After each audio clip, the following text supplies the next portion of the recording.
Friends నమస్తే, నేను doctor Jayaram Reddy, homeo de-addiction specialist. నిన్న ఒక పేషెంట్ మా క్లినిక్ వచ్చాడు. అతను చాలా దయనీయ పరిస్థితిలో, అంటే ఇంకా తినడానికి కూడా తిండి లేదండి. ఆల్కహాల్ బానిస అయిపోయాడు, ఆల్కహాల్కు బానిస అయిపోయాడు. తద్వారా హెల్త్ సమస్యలు, కార్డియాక్ ప్రాబ్లమ్స్ వచ్చాయి, లివర్ ప్రాబ్లమ్స్ వచ్చాయి, ఇంకా భార్య పిల్లలు అంతా ఒక చాలా జీవితాన్ని కోల్పోయి వాళ్ళు ఆ స్టేజ్లో ఉన్నారు ఇప్పుడు. అంటే తినడానికి తిండి కూడా లేదు వాళ్ళకు. సరే, ఎలాగో ఇదివరలో వాళ్ళ పేషెంట్లు చెప్పడం వల్ల నా దగ్గరికి డీడిక్షన్ ట్రీట్మెంట్కి తీసుకొచ్చారు. ఆల్కహాల్ తీసుకోకపోతే షేకింగ్ అనిపించడము, ఇంకా సివరింగ్ అవుతున్నాడు, మెంటల్ కన్ఫ్యూజన్స్ ఇవన్నీ కూడా డెవలప్ అవుతున్నాయి. సో మా దగ్గరికి వస్తూనే షేకింగ్ ఎక్కువ అవుతున్నాడు. ఆల్కహాల్ తాగి లేట్ అయింది, పొద్దున తాగాడు 60 ml, తర్వాత డబ్బులు లేక తాగలేదు. సరే, మా క్లినిక్ వస్తేనే మేము మా క్లినిక్గా కాస్త ఆల్కహాల్ పెడతాము, ఎందుకంటే పేషెంట్లు తాగకుండా వస్తారు కాబట్టి విత్డ్రాల్ సింప్టమ్స్ ఇమీడియట్ కంట్రోల్ కావాలంటే ఒక 60 ml కానీ 90 ml కానీ ఆల్కహాల్ ఇస్తాం కొంతమంది పేషెంట్లకు.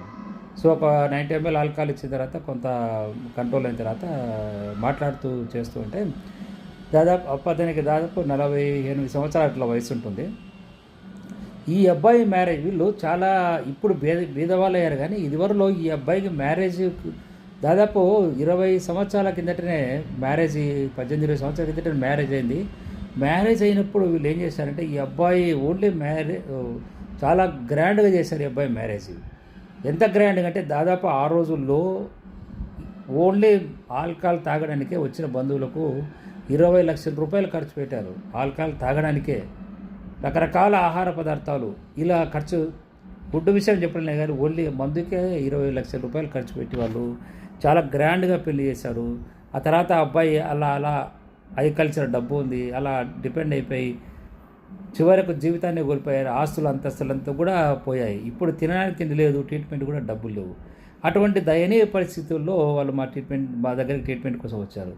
కాబట్టి మత్తుకు బానిస కావడం కాదు, కానీ ఆల్కహాల్ లాంటి మత్తు పదార్థాలను ప్రోత్సహించకూడదు అని నేను వీడియో ద్వారా మీ అందరికీ విజ్ఞప్తి చేస్తున్నాను. పైగా మేము ఇంత ఖర్చు అయిందండి ఆల్కహాల్ తాగడానికి, ఇంత తాపించాము అని, ఇంత కాస్ట్లీ బ్రాండ్స్ పెట్టామని ఈ మధ్య చెప్పుకోవడం ఫ్యాషన్ అయింది చాలామంది కూడా.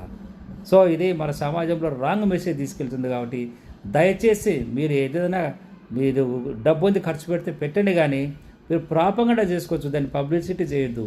తద్వారా సమాజంలో రోజు పెరుగుతున్న విష సంస్కృతి పెరుగుతుంది. సో దయచేసి ఇటువంటి ప్రచారాలు చేయొద్దు. మద్యపానం ఆరోగ్యానికి హానికరము, మన సమాజానికి కూడా పనికిరాని విషయం ఇది. సో కాబట్టి